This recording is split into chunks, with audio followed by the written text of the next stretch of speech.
global hacking group which has managed to stay hidden for years. RT's Daniel Bushell has the details. Seems most computers in the world can be hacked by a new cyber spying worm that's being called unparalleled in its sophistication. It's been uncovered by one of the world's top computer security firms, Kaspersky Lab. The new platforms give the attackers, quote, complete and persistent control of infected systems for years, allowing them to siphon data and monitor activities while using complex encryption to avoid detection, and turns our computers into, quote, slaves of the attackers. Kaspersky's researchers call them, quote, the most advanced threat actor ever seen.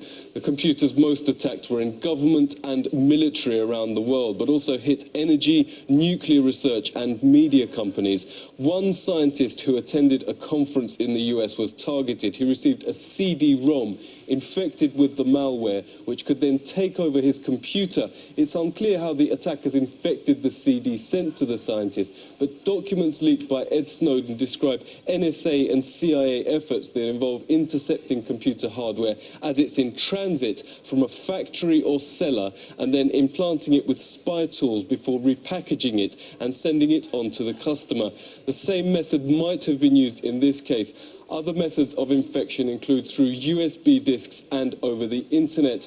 Although the researchers have no solid evidence that the US National Security Agency is behind the tools, there is apparently circumstantial evidence that points to this. One keyword, the four letters GROK, found in this worm also appear in an NSA spy tool catalogue.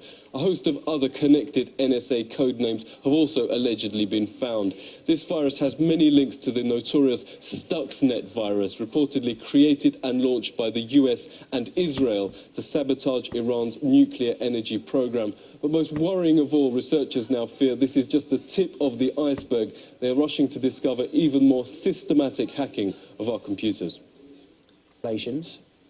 I'm not surprised, but glad that finally somebody took the time to explain to us how one could spend $1 billion budget on hacking capabilities, which the US has long been attributed with, but finally now we understand how one would go about basically making all computers possible targets. And as with all Kaspersky research, provides some great insights into a complex hacking system. They spend a lot of time connecting puzzle pieces that were available to other researchers too, to paint a devastating picture of a very capable threat actor that went unnoticed for a long time. How? How did it go unnoticed for such a long time? That's the question that people will be asking. Indeed, that is a good question. And looking at it from the big picture, it should be clear that all these puzzle pieces were always interlinked, but every one researcher, every one company sees very little of this evidence. If you get infected by a virus, it's very unclear where that virus is coming from and who else would be targeted. So only a company like Kaspersky, who has a global view of different people getting infected, only they can paint a full picture. And from what you know and what you're aware, what sort of people are being targeted and what dangers does malware present to sort of average day-to-day users? I think the good news here is that this malware is in relatively safe hands. Now, the NSA has fallen out of favor of a lot of people, but they're still known to only target very, very specific people. They don't want to, what's called, burn their capabilities, risking to be uncovered like they have now by Kaspersky. So most people would not be in their interest. Most of us would not be targeted by this malware. So do you think then that these reported links to the NSA, are they plausible? I think they are. I think from all evidence we have seen so far, the US connection seems quite clear.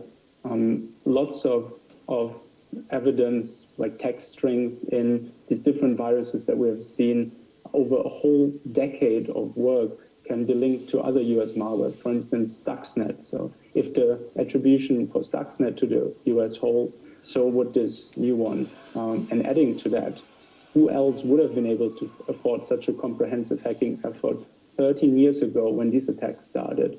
I think only the US had budgets like this back then for major hacking of worldwide computer networks. Okay, our Costa Knoll, crypto specialist at Security Research Labs. Thank you very much for your time, and thank you for joining us here on RT International for the insight. Financial institutions in more than 30 countries stealing up to nearly $1 billion.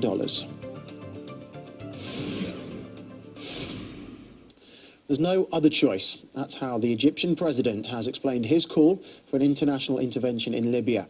He's asked the UN to back Egyptian bombardments against Islamic State positions there. RT's Paula Sleer explains. The Egyptian President Abdel Fattah al-Sisi is urging the international community to intervene in fighting Islamic State in Libya. He says that they are a threat to world peace and security, and he's also calling for immediate, urgent